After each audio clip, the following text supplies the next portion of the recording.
What is up, everybody? Welcome back to my Dark Souls walkthrough, episode 4. So here we are just outside Andre, the blacksmith, right at his bonfire. We're going to head back up to this cathedral, up these stairs, and if all goes well today, we will be killing 2 bosses. So we're gonna have ourselves a lot of fun. Pretty jam-packed episode today, so looking forward to it. So yeah, back to this cathedral right across the bridge. And I'm going to take care of these enemies out here, just because I don't want them following me in and causing problems. This guy too, with crossbow. And one thing, I don't think I showed it last time, was how things loop around, because I believe last time when we went down this path, we killed that Balder Knight over there, and then we turned down that way to pick up the halberd, and then there was, like, I think the basement key, and then there was the shortcut that we opened up, and then we went through the cathedral this way. And we killed those Balder Knights, headed this direction, but we didn't come back out. I just want to show how this path loops back around. But for now, we're going into the cathedral, and we're going to go upstairs. And there are a couple tricky spots here. First thing being a Balder Knight who can parry. The best way to attack him is to let him attack you first, but then block it. If you get too greedy with your attacks, he can actually parry you. And it can be bad news. What we're going to do now is we're going to lure these enemies over here. One thing I want to point out is with the Drake Sword, the Drake Sword does have a special ability where if you are two-handing your weapon and you press R2 for a heavy attack, you actually do this special move. Now, the reason why I don't do it very often, despite the fact that it is quite powerful and it does have a bit of range, is the fact that it uses the weapon's durability. So if we check real quick at the Drake Sword and we check the durability, it's at 322. We actually use a pretty sizable chunk of our durability using that special attack. So if your weapon breaks, if all the durability runs out, your attack damage is going to suffer greatly. Part of the reason why we did buy that repair box from Andre is so that we can repair our weapons at a bonfire if need be. But obviously, you know, it'd be ideal to do that as infrequently as possible. And using this special attack does do quite a bit of damage to the weapon's durability. So definitely a trade-off. So here we got this Channeler. He has a very small percentage of dropping his trident, the Channeler's trident, which is actually a weapon needed for the all weapons trophy. That one does not respawn, but there are ones later in the game that do respawn. Just a heads up. Over here, we have a soul item, and then around here, we are going to have another Balder Knight. So one thing I also want to point out while I'm fighting this Balder Knight is if you're two-handing your weapon, it actually functions as a 1.5 multiplier to your strength. And it is a literal 1.5x your strength.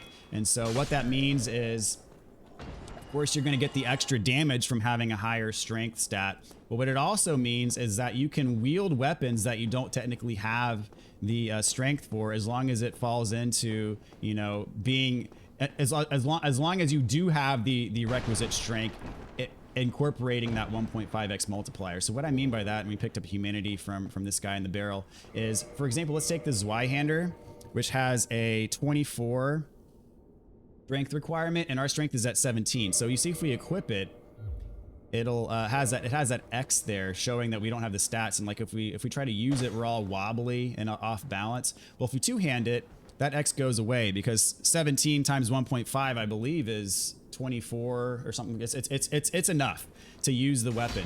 And so I just wanted to demonstrate how you know, two-handing your weapon does actually impact your strength, and that actually impacts the weapons you can use and that kind of thing. But keep in mind that the only stat that two-handing actually impacts is strength. So it doesn't work for dex or, you know, faith or anything else. So up here, there is a door we can unlock with a key that we got in the last episode, or also it works with the master key as well. And this is Lautrec. Thank you. Yes. And yeah, he's an interesting guy. We'll be seeing him a little bit later in Firelink Shrine. So we set him free. And he is actually important. You'll see why. So now what we're going to do is we're going to head over to the next boss. You'll see I'm in human form. I suggest if you're going to do exactly the same thing that I'm doing, that you be in human form as well, because I'm going to summon Solaire. This is a scripted NPC summon for this particular boss fight. So many boss fights in this game do have scripted NPCs that you can summon, and you can only summon if you are in human form. Likewise, you could summon another person if you're playing online and do co-op. The only way you can summon is if you are in human form. If you summon, I will point out, whether it be an NPC or whether it be another person, it actually does increase the boss's health pool. So bear that in mind as well. But having another person in there dealing damage and diverting the boss's aggro can be quite useful. So this is also a boss fight that I want to point out that has a tail you can chop off for a weapon. And I do highly suggest that you do it. There's actually another gargoyle later in the game where you can do the same thing and get the same weapon, but this is a weapon required for the weapons trophy if you are going for all trophies and achievements. And there are actually 2 gargoyles in this boss fight. So the first one comes down, and then after a little bit, the second one comes down. To kill the first one fast enough, you can just fight them each one at a time. If you don't kill the first one fast enough, you're gonna be fighting 2v1. The second gargoyle already has his tail chopped off. So if you're gonna chop the tail, you have to do it off the first one. And I actually like to be unlocked. I will run behind him and try to get the tail as quickly as possible. And if you kill him without chopping his tail, you don't get the weapon. So just keep that in mind.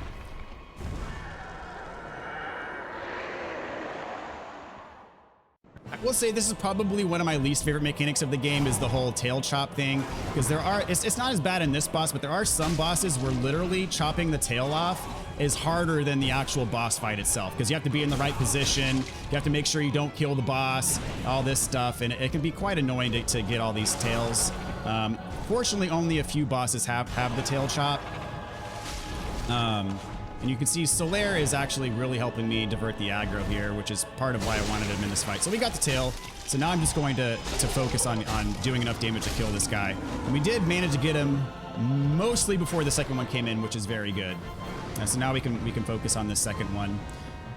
If this takes you a few tries, don't sweat it. This boss fight did take me many tries on my first playthrough as well. And especially if the second one comes in while you're still busy with the first one, it can be really difficult. He gave us the Gargoyle's Halberd and the Gargoyle Helm, as well as a Twin Humanities. The Twin Humanities is actually a guaranteed drop, and the Sunlight Medal we got from summoning Solaire. The Sunlight Medal only happens, you only get that if you summon Solaire and if Solaire survived the fight. He has to survive in order to get that Sunlight Medal. And the reason, another one of the reasons why I wanted to summon him was because there is a covenant in this game that requires Sunlight Medals to level up. And having those Sunlight Medals to level up the covenant is actually a requirement for some trophies. So those Sunlight Medals are important. I mean, you don't really need a bunch of them from Solaire to do it, but it is good to get at least 1 or 2 maybe. Up here, we have the switch we're going to pull, and this is to ring the first Bell of Awakening. So you remember the crestfallen warrior from Firelink Shrine? He told us this was kind of our mission to ring the 2 Bells of Awakening. Well, this is number 1. So congratulations.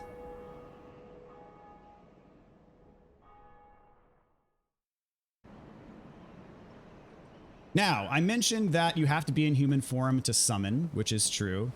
If you are playing online, another thing that will happen if you are in human form is it also means you can be invaded, which that means that another person can invade your world as a phantom and engage you in PvP, which if he kills you, if the invader kills you, it's like a regular death. So you can be on your merry way and minding your own business, accomplishing what you need to accomplish, and if you get invaded and get killed, then you're dead and got to get back to your bloodstain. So just keep that in mind too. There is a downside of being in human form if you're playing online as well.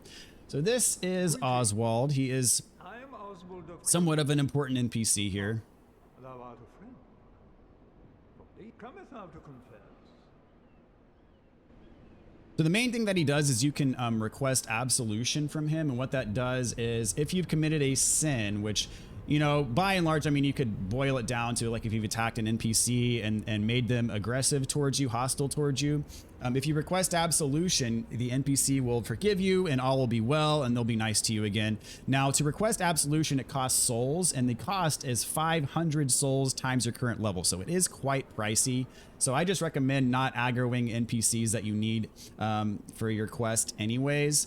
You can also use him to abandon covenants. If you break covenants in this game, if you've leveled them up, you can lose part of your levels in that covenant. Also, there are things you can do. You can commit sins against your covenant to where basically you can't rejoin it.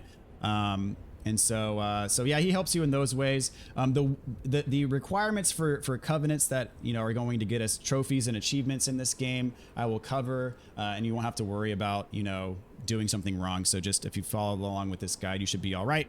He also sells some stuff. He sells a purging stone, which heals curse, homeward bones, and then he sells this indictment and book of the guilty. Those are both like PvP items. He also sells the miracle karmic justice for a cool 40,000 souls. We're not going to be buying that now, but it is required for the All Miracles trophy. We'll probably be buying it in New Game Plus because this game does require 2.5 playthroughs anyways to get the Platinum trophy. So we'll be coming back for this in our next playthrough anyways. And he also sells his talisman and then some rings. I'm not interested in any of these rings, so I'm not going to buy them. But notably, he does sell a ring of sacrifice, and those can be useful as well. So also, you can learn the well, what is it gesture. This is actually, I like this gesture. It's kind of sassy. And you can use it in PvP, so I'll show you what it does. You can put it on, and then, you know, it's like, hey, what's up? Cool gesture. Gestures are mainly used in multiplayer. It's since you can't really talk to your, you know, talk to your opponent or you know your co-op partner with your voice. A lot of people just use gestures to communicate in PvP. So we are going to head back to Firelink Shrine. You may have noticed there is no fast travel, and that's part of why the world is as interconnected as it is. So I mean, it can be annoying at times that you can't just warp wherever you want, whenever you want. But it gives you more time to just take it all in and enjoy the world. You want to go this way to the elevator and appreciate just how well it is designed. And you know, it's not that long of a jog. Now, another way of going about it is you can be very strategic about what bonfires you rest at, and then when you get to a place where you know you're going to need to backtrack, you can use a homeward bone. That is another way of looking at it. Go back to Firelink. We're going to level up. Actually, no, we're going to do something else first before we level up.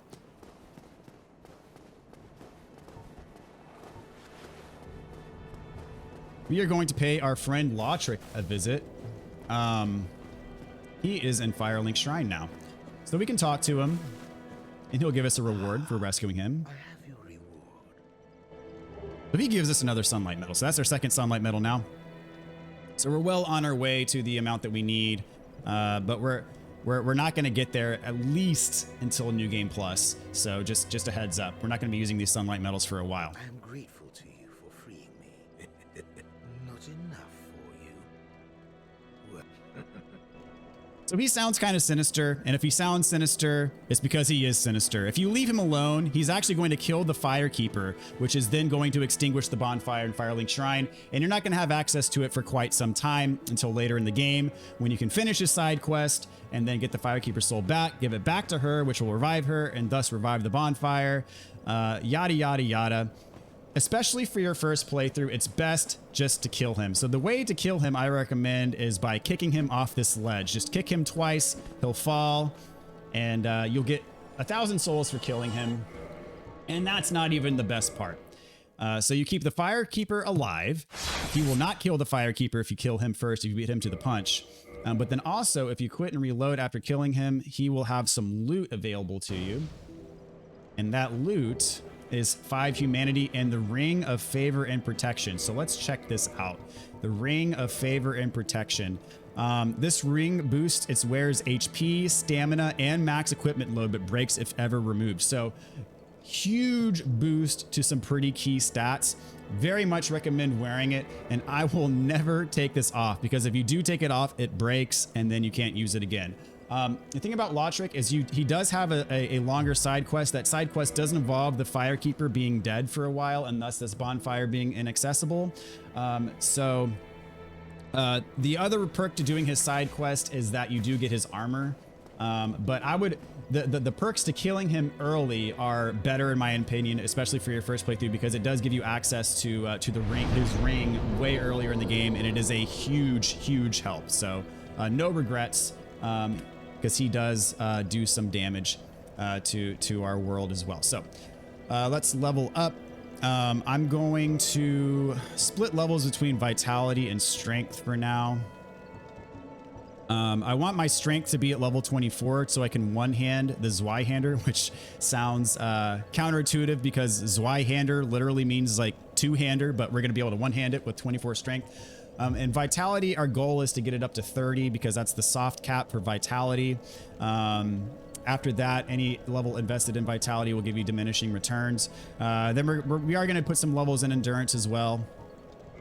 And there's some other things we're going to level up along the way, but for now, those will be the kind of the focus areas. All right, so we're going to head back down to where Andre is now that we took care of our business. And you'll see our HP bar is significantly higher. Our stamina, decent boost as well. And of course, our equipment load is up. So if we do come across some armor that's better but heavier, we should still be able to equip it, perhaps. But we'll see. And you'll notice now that we have that yellow arrow pointing upwards. That is the that's to signify that we have the buff that the Ring of Favor and Protection gives us. And the shield with an up arrow is actually a defensive buff that I believe is given to us by the Drake Sword.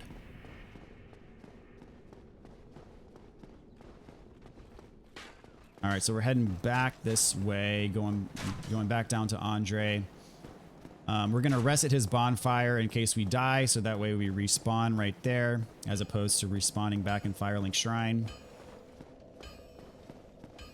And of course, we kindled this bonfire, so if for whatever reason you're low on Estus and rest here, it'll give us the full 10 Estus flasks back. All right, so we are going to go down this path right next to Andre, restock on stuff if you need. Actually, I'm going to see if I can start upgrading the Zweihander while I'm at it. So I'm going to go to Reinforced Weapon, and I'm going to go to the Zweihander.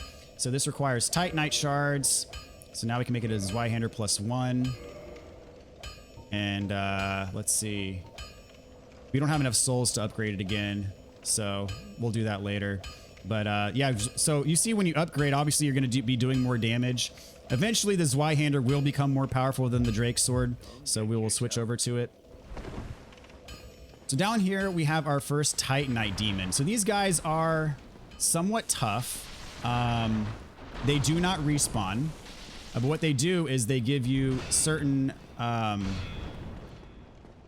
of shards, upgrade shards. So the way to fight them is, you see I have my shield up, and then I kind of circle back to his tail, and then when he attacks, so you can block. Well, he didn't hit me there, but you can block his attacks with your shield. If he does hit you, I suggest letting your guard down for just a split second to let your stamina recharge. Make sure you do not run out of stamina, because you see how much stamina damage that attack just did to me with my shield up. And you don't want to run out of stamina. You don't want your guard to be broken by an attack. So I like to keep my shield up and circle around kind of to my right to get behind him, and then attack him when the opportunity presents itself. He does have a lot of HP, but eventually you will kill him.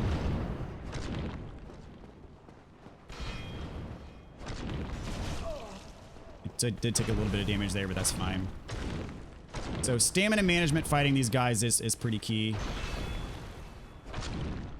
But as long as you're blocking when you need to be blocking, then you should be all right. Get your attacks in when you can.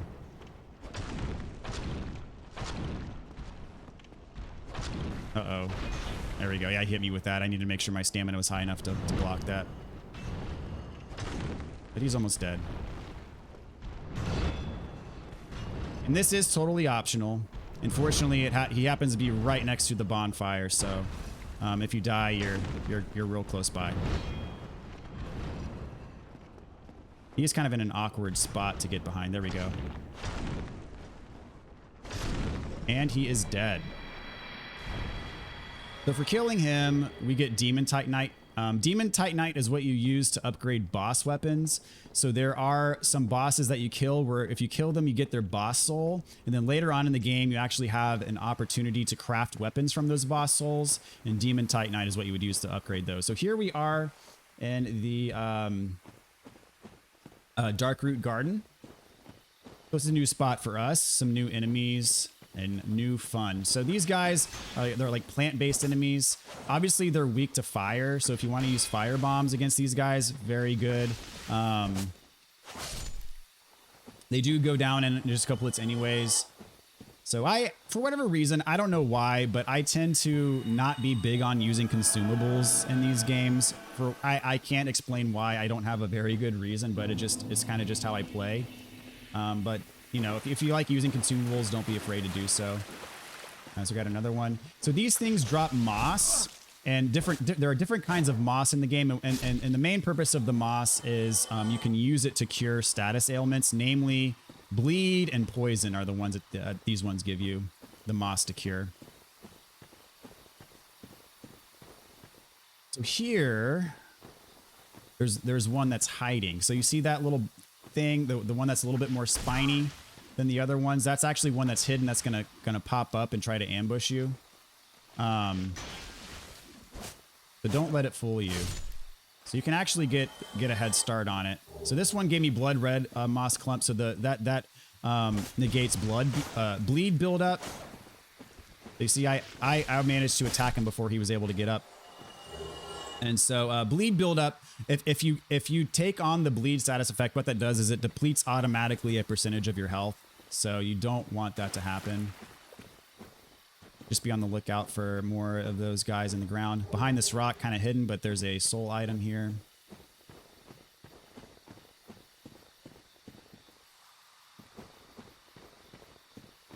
So now, run straight to this direction. This door is locked. We're not going to be able to open it till later after we have an item. But watch out. This is our first illusory wall. If you attack it, the wall disappears, and we have ourselves a hidden bonfire right behind it. And this is a bonfire I am going to kindle. I'm going to pop a humanity real quick. And I mentioned we're going to need humanity later to upgrade it, to level up a covenant. The requirement to level up that covenant for what we need is actually 30 humanity, but that's not till later in the game. So as long as you're keeping a decent stash of your humanity, you should be, you shouldn't have to worry about it.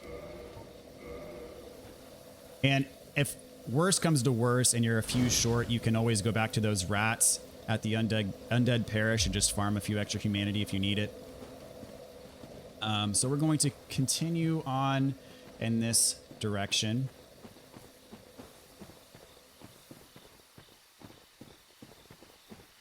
And over here to the right is a trap. You'll see there's an item. You'll be tempted to grab it, but there are 3 plant guys ready to ambush you if you aren't careful. So you can attack them while they're in the ground, and then get the edge. I'm getting all these blood red clumps. I'd rather have the purple ones because those cure poison, and that's more important in my opinion at least, because poison can be really annoying.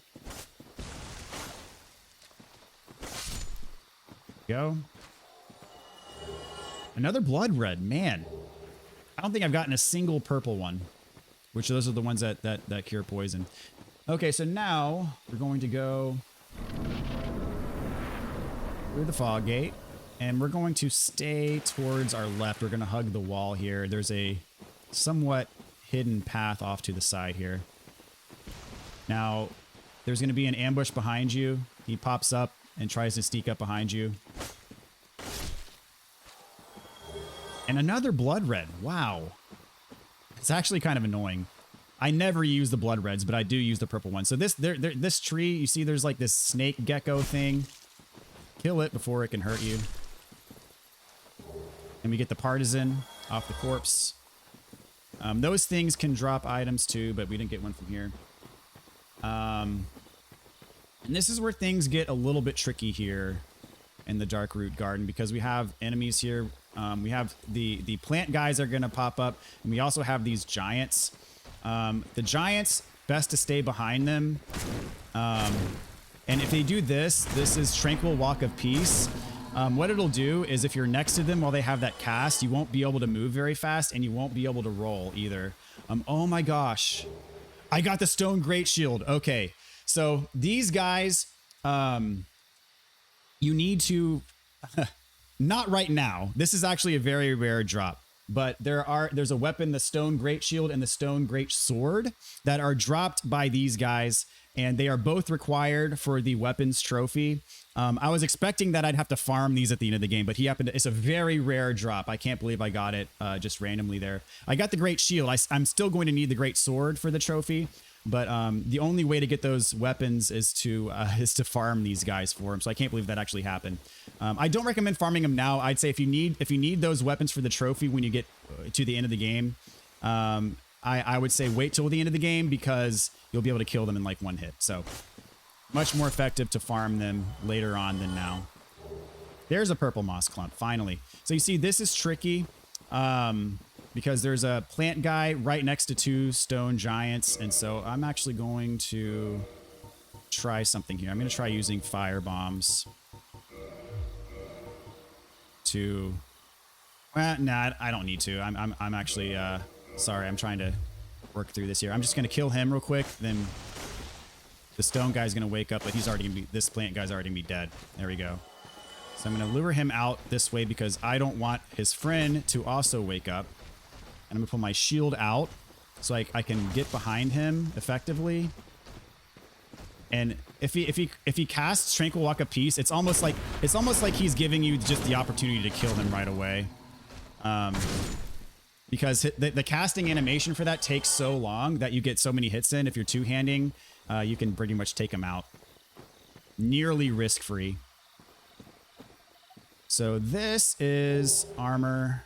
And so here we've got a couple bushes. So here's actually where I would want to use a firebomb, because there's two bushes here and a giant. And if you wake one of them up, then they all wake up. So I'm going to see if I can hit this here.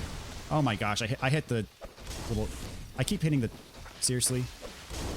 There we go. And sadly, I was not close enough to him to take advantage of him doing his cast. But you see, when I'm close enough to him, like that golden ring comes around me, which means I can't roll and I can't move very quickly. So I'm luring the plant guy first so I can kill him first, so I don't have to fight both of them at the same time. I'm going to circle around behind him and go to town. Kind of, I like to circle to my right because that allows you to get behind him when he's trying to attack you with his hand. So see, I'm just strafing. I'm not even blocking. I'm just strafing, and I get behind him. And that strafe has two purposes. It gets me behind him, and his attack misses. Another blood red. Moss there. Let's see. So we picked up the Elite Knight set. That's actually going to be sturdier armor than what we have on now. So I can equip the Elite Knight armor here. Let's see. So this will take my equipment load up to 31. And with the Ring of Favor and Protection, our equipment load is at 62.4. So I should still be under 50% if I equip this. And you'll see that my physical defense goes from 112 to 125 if I throw this on. So I'm definitely going to put this on. I'm not going to be able to put on... I think we got the whole set. But if I equip the rest of the set, I'm going to be too heavy. But I should still, even with just the chest piece on, I'm able to still do my medium roll. So I'm going to leave that on, but I won't be able to equip the rest of the set. So what I'm going to do now is head back this way. In this tree here, you can actually attack it. You see it has an HP bar. And it'll go away and open up kind of a secret path. So I mentioned those stone enemies have the chance, a very rare chance of dropping the Great Shield and the Stone Great Shield and Stone Great Sword. I happen to get the Great Shield. You're gonna need both for the weapons trophy, and you know, if it comes down to it, I'm gonna farm them at the end of the game to get the other one I need. So here I got like a mana ray frog looking dude. And this is kind of a secret area. you wouldn't know exists if you didn't know to attack that tree. This is another tree. You can actually get around it without breaking this one, but I'm gonna go ahead and take it out too. Why not?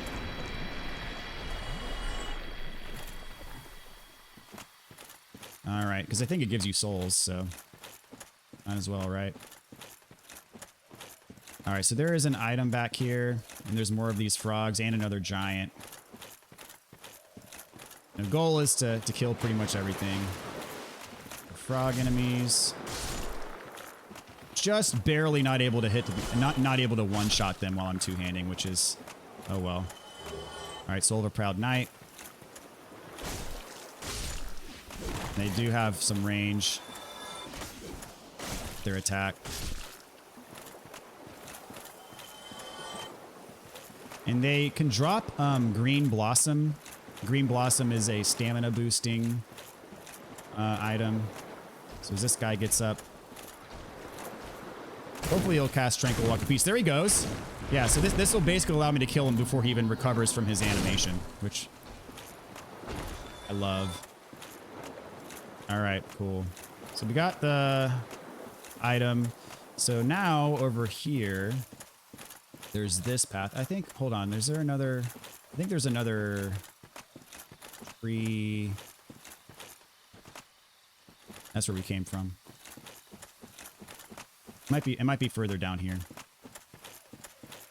Another one of those tree snake things. Because they can drop an item called an egg vermifuge, and that's actually a pretty good item.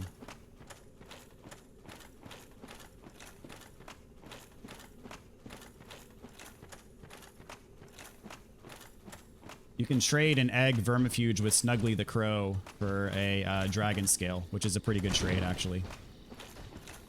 And we're going to need at least one later in the game. Oh, yeah, go ahead and do that. Thank you. No drop from him. And this is the Wolf Ring, which increases your poise. So, don't run off the edge. You see there's a chasm there. You can make that jump, and what it does is it takes us back to the beginning of the level. So we're actually going to just backtrack.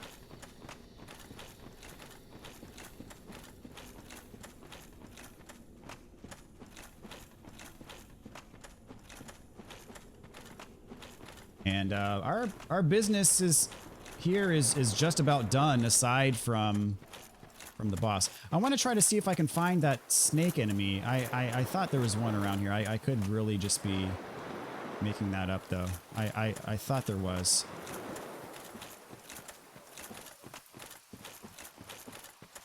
Oh well, it's really not a big deal.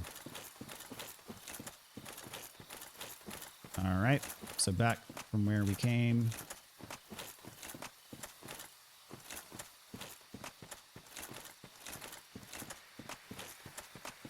So this boss is the Moonlight Butterfly. One of the more disliked bosses of the game, and I think you'll see why. I can't believe, I think I only got one purple clump from these guys.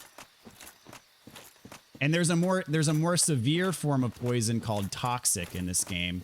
And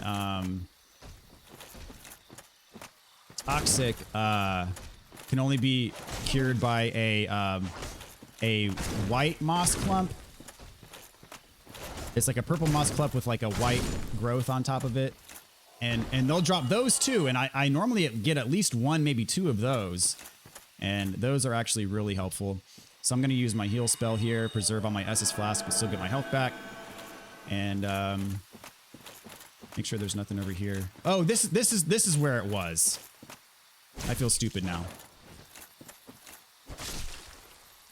See if he drops the egg vermifuge. Nope. Okay. So the path to the boss is through here. Back here, if you are in human form, there is a summon. I'm not going to do the summon. This summon will basically take care of the boss for you if you do decide to summon it. As I said, I do like to solo most bosses. Now, this boss is much easier if you have magic and good ranged attacks, because the window that you have to melee attack it is pretty limited, I will say. But I'll show you what to do. And most of its attacks are magic as well. There's 3 or 4 main attacks that it does. Some of them are easy to dodge, others not so much. Generally, just keep your shield up. And then after like a minute or two, he'll give you the chance to actually attack it. So there we go. So this is the generally easier one to dodge. So like you just kind of roll and then it'll miss you. He also has like this really big laser beam attack, and he also has like a quicker magic burst that is harder to dodge. Yep, but he's doing this for now, which I like because that one's easier to dodge. Yeah, that's the harder one to dodge actually, because it happens without as much notice. Like the green little charge up is shorter for that attack, and it's trickier to get around than this one. Let's see if he does his laser beam. No, I'm actually gonna heal right here. And he should be giving me the opportunity to hit it soon. Maybe not. Here we go. So when he comes down, this is when you can hit it. Two-hand your weapon for the most damage you can do. The goal is to get past half health here, and then once he charges up, he's gonna blow up. So get away, so you don't get hit by that. So we did get more than half health. That's the goal. So next time he comes down, we should be able to kill him. So same as before. He actually never did his laser attack, so I kind of hope he does it so I can show you what it looks like. But that attack that he keeps spamming is the easier one to dodge, so I'm not going to complain. Okay.